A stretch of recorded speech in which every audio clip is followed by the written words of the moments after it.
Ito yung masarap na binabalik-balikan natin dito sa Techbis Tambayan mga boss. Yung kanilang nagiinit at grabe yung mga laman. Nagoto payaw nila dito mga boss. At isa na nga rin sa maganda dito ay yung kanilang daan na napakaluwang na wala nga ganong sasakyang dumadaan. Kaya in-enjoy nga ng mga tropa dito yung mga bangkingan.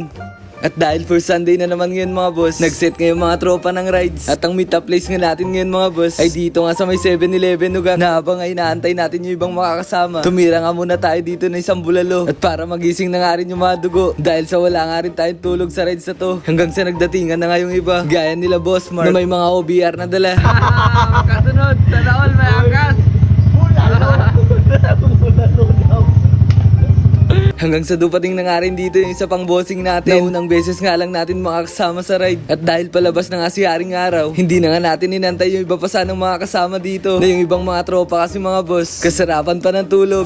Na kung sino pa talaga yung malakas magaya ng ride, sila pa yung mga hindi sisipot. May mga ganun talaga sa tropa. Kaya itag mo na nga rin yung tropa mong ganyan sa baba. At dahil first Sunday nga rin ngayon mga boss, ang sadya nga natin sa rides na to ay dito nga sa Piat Cagayan para bumisita at tumatid nga ng mas sa Basilica Minor ng Our Lady of Piat. Na-expected talaga natin yung gantong karaming tao na dumalo ngayon ng misa dito. Kaya pagkatapos nating magbawas ng kasalanan at magpasalamat sa Diyos, bumili na nga rin tayo dito ng pasalubong na pawa ang tawag na di nga natin nakakaligtaang bilhin pag nagagawin nga tayo ng Piat Cagayan. At ang susunod na pupuntahan natin ngayon ay dun nga sa may Techbis Tambayan para tikman nga ulit yung kanilang goto payaw. At dadaan nga ulit tayo dito sa Tuaw dahil sa wala namang ibang daanan papunta sa pupuntahan natin ngayon, kundi dito lang. Na yung nagustuhan natin dito ay yung mga nadadaanan na sobrang dami nga dito yung bangkingan na lalong nagpasaya nga sa mga kasama natin dito. Na masasabi nating safe na safe dahil sa wala nga ganong sasakyang dumadaan dito. Hanggang sa narating nga natin ulit itong Techbis Tambayan mga boss. At yung kanilang goto payaw ngayon order natin dito na merong only rice at unlimited nga din yung sabaw. Nasaktang bumuwas nga din dito yung ulan. Mas pinasarap pang ang humigop ng mainit-init na sabaw gaya nitong goto payaw mga boss.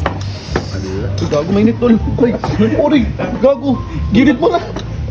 Puta, masinuna mo bumidyo. Gago ka rin ko. Kinap. Dumbbell niya. Igilid mo gago eh. Grabe yun, paka-solid. Goto payaw sa Techbis Tambayan. Solid man. Solid man. Solid man. Solid man. Solid talaga tol. Yan. Aray ko. Solid tol. Aray ko. May bone marrow. Uy, kagi. Kaya masarap kumain dito sa Techbis.